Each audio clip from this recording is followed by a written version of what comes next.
Hello friends, তোমাদের একটা জিনিস দেখাচ্ছি। এই দেখো, আমার বাপের বাড়িতে আলিপুরদুয়ারে ওই যে দেখো, একটা ছেলে বসে আছে না, দেখা যাচ্ছে তো? ওই যে গরুটার দিকে একটা ছেলে বসে আছে, আর একটা ছোট্ট দুটো লাঠির মতো, ওই দেখো একটা নেটের মতো দেওয়া।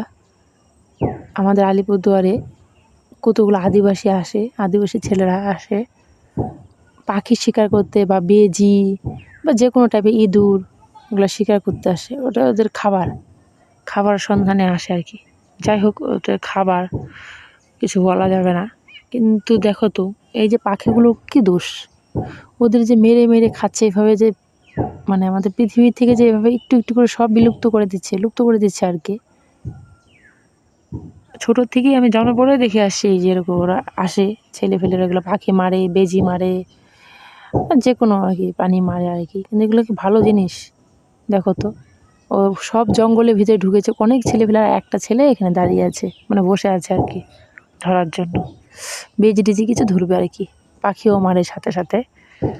আর এই যে দেখো, এই হলো অবস্থা।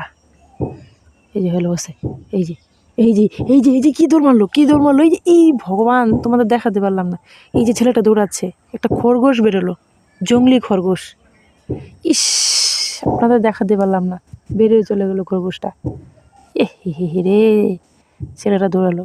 ওই খরগোশটাকে ধরার জন্যই ফাঁদ পাচ্ছিল। ওই যে আরও আছে ছেলেপেলেগুলো, ওই যে দেখো, অনেক ছেলেপেলে, অনেক জঙ্গলে। এদিকে একটা জঙ্গল আমাদের বাজারে ঢুকেছিল, আমাদের বাজার থেকে বেরোলো, এদিক দিয়ে বেরোলো, এই যে এই দিক থেকে বেরোলো, এক দৌড়। ইস, ওরা ধরতে পারলো না, মিস করলো। এদিকে না, এখানে আরেকটা ছেলে, দেখেছেন তো? ইস, খরগোশটা ধরতে পারলো না। খরগোশটা দৌড়ে ভালো হলো, প্রাণটা বেঁচে গেলো খরগোশটা। আমাদের বাজার থেকে বেরোলো, বাপের বাড়ি যে বাজারটা ঘরে পিছনে, যে এই বাজার থেকে বেরোলো। মিস করলেন, দেখাতে পারলাম না। কথা বলতে বলতে এদিকে চলে গেল। ইস, ছেলেগুলো হাই হাই করছে, ইস ধরতে পারলাম না, এগুলো বলছে। দেখো, সব সাঙ্গপাঙ্গ ছেলে ফেলে সব আদিবাসী। খরগোশটা মিস করে গেলো, এই আমাদের জঙ্গলে ছিল। প্রাণটা তো বেঁচে গেল, ভালোই হলো। যা, এখন তোরা কী করবি কর।